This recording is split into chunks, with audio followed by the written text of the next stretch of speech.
Кандайсың, Мадина? Жакшы жүрөсүңбү? Маанайың жакшыбы? Ооба, Ден соолугуң жакшыбы?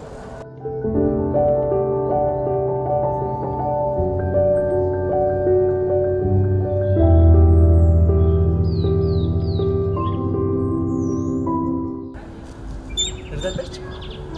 Ак гүлдөр, көк гүлдөр, асылам көк гүлдөр, карачы татына кагысын көркүмдөр.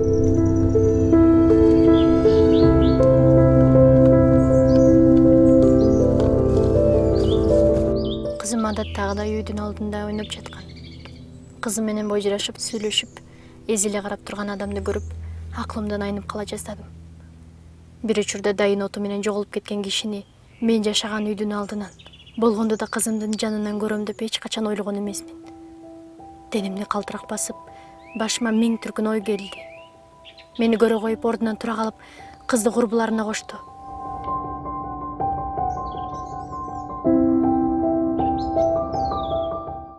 Мадина, мен сага мороженое алып берем, тияка барып ойноп тур. Алардын көзүнчө кыйкырып, чаң салып жибербесин десе керек. Отургучта бир топко чейин унчукпай, жертиктеп отурдук. Колдорун кырсылдатып, муштумун алмак-салмак мыкчып, сөздү эмнеден баштаарын билбей турганын сезип турдум. Бирок менин деле сөз сүйлөөгө дарманым жетпейт эле. Качак өткөн күндөр көз алдымдан чууруп жатты.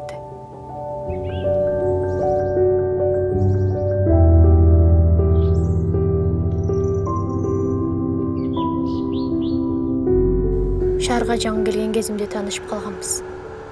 Жакшы жумуш таба албай кыйналып жүргөм.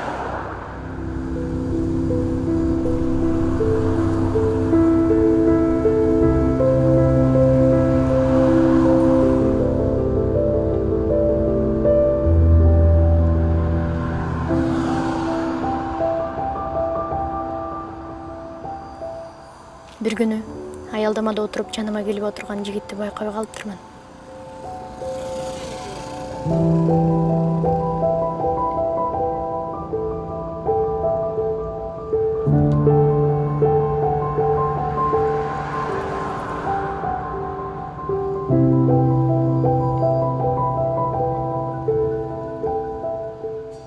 Билесизби, чоң кыз? Окумуштуулар айтат экен, көп ойлонгон адамдын бетине ырыш бат түшүп, анан ошо сиздей болгон сулуу кыздардын чачы бат агарып кетет дейт да, көп ойлонсочу. Жакшы болуптур. Ушундай сиздей чырайлуу, ажарлуу, сулуу кыздын маанай эмне мынча чөккөн экенин билсек болобу? Баса менин атым Адилет. Эгер сиздин маанайыңызды көтөрүп, жакындан таанышып, жакын жердеги кафенеге барып, кофе ичип келсек деле абдан жакшы болмок. Жок, рахмат. Анчо коркпоңуз, чоң кыз. Кофе ичпесек дагы сейилдеп сизди үйүңүзгө узатып коеюн анда.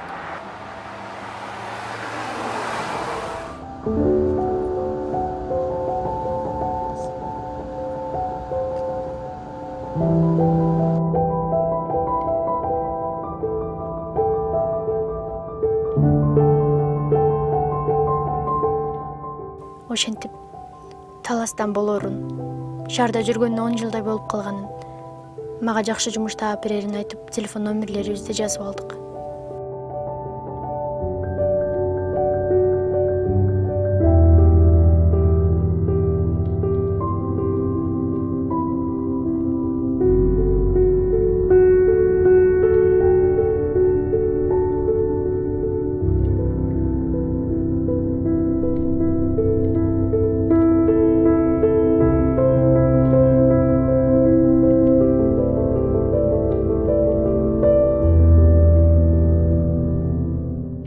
Эки күндөн кийин телефон чалып, айтып дайындап койдум, барып иштей берсең болот, деп бир дарек берди.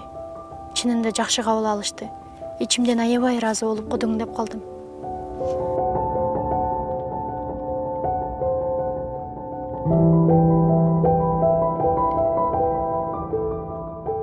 Анда-санда жолугуп калчубуз.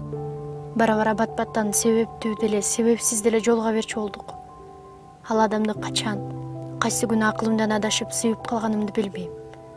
Айдор, көзүмө андан башка эч ким көрүнбөй калды. Уктасам, турсам адилет. Оюмдун да, акылымдын да кожоюнуна айланды. Мен өзүмдү сүйүү үчүн жаралган адам эмесмин деп билчүмүн. Бирок сүйүү келсе, сен менен эсептешип отурбайт экен да.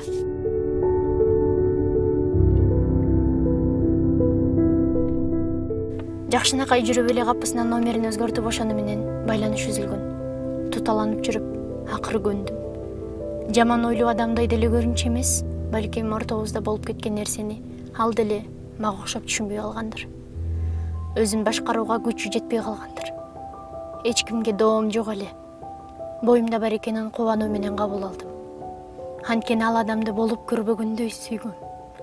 Сүйүүм ушунчалык күчтүү беле, айтор, менде ал адамга карата эч кандай жек көрүү сезим болгон жок.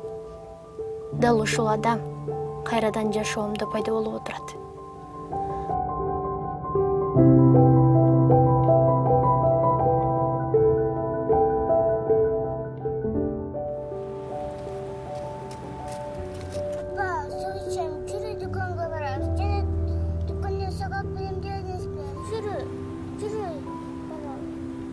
Жүрү кызым, мен албайм. Жүрү кой.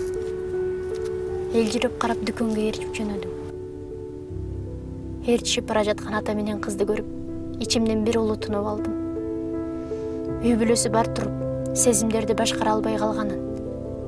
Акыркы жолугушуудан кийин өзүн жемелеп жатып, байланышты өзүнү туура көргөнүн айтып, кечирим сурады.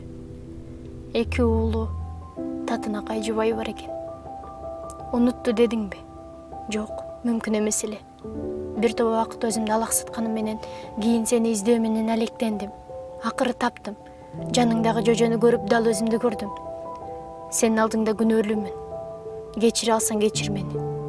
Бирок ортобузда кызыбыз бар экенине чындап кубандым, деп көп нерселерди айтты. Кыйкырат белем, урушат белем. Өзүмдү же аны күнөөлөрүмдү билбей көз жашымды кылгыртып жанында олтурдум. Кереги жок дегениме карабай атасы кызым экөөбүзгө батирей алып берди. Бир чети ыраазы болдум. Өмүр бою издебей, ошол бойдон унуткарып койсо деле мен эч нерсе демек эмесмин. Кызы бар экенин билбейт деген ой менен эле калмакмын.